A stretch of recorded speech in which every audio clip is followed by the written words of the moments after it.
බුදු හිමියන් වඩිනවා.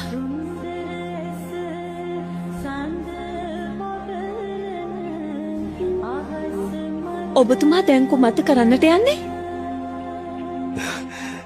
සිරිපතුල් වල මඩ තැවරෙන්නට නොදී මා බුදු හිමියන් මේ මඩගොහරුවෙන් එගොඩ කරනවා. ඒත් උන්වහන්සේට පූජා කරන්නට මලක්වත් මා ළඟ නැහැ.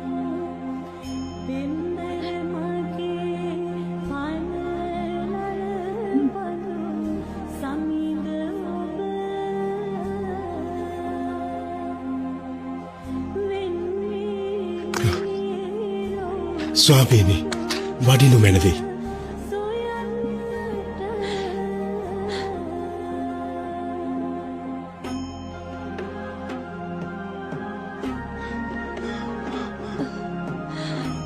ඔබ වහන්සේගේ ශ්‍රී පායුග්මයට මම සේතුවක් වෙම්වා. මතු ලොවුතුරා පුතුව සියලු සත්වයන් සංසාර සාගරයෙන් ගොඩලන්නටද සේතුවක් වෙම්වා.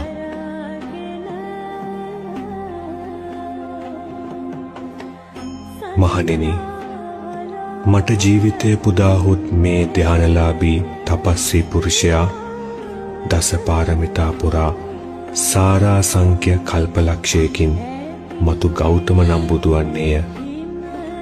යශෝදරා නම් කුමරිය අගමෙහෙසොන් වෙයි. රාහුල නම් කුමරා පුතු වෙයි.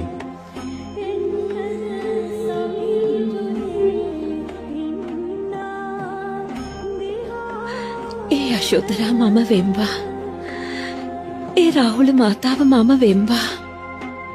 පාරමිතා පූර්ණයට අනුබල දෙමින් බුද්ධත්වයේ දක්වා ආත්මයක් පාසා සංසාරය ඇවිද යන්නට විවරණ ලබම්වා.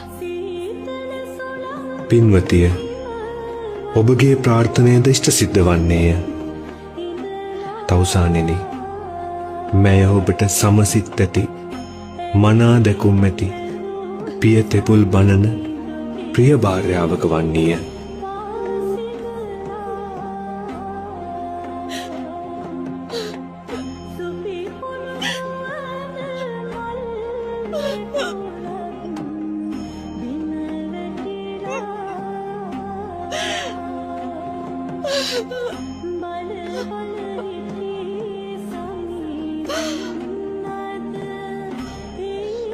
උන්වහන්සේ ස්පර්ශ කරන්න එපා යශෝදරා.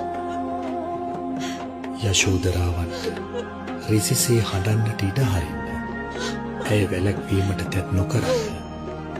නැතහොත් මා කෙරෙහි උපන් ශෝකයෙන් ඇය ලය පැලී මිය යනු ඒකාන්තයි. දීපක්කර පාදමුලේදී මට හමු සූත්‍රාමයයි. චන්දකින්නර ජාතකයේ චන්දකින්නරාව මෙයයි. චුල්ලබෝධි ජාතකයේ සම්මිල්ලහාසිනී මෙයයි. ආදිත්‍ය ජාතකයේ සමුද්‍ර විජයා දේවී මෙයයි.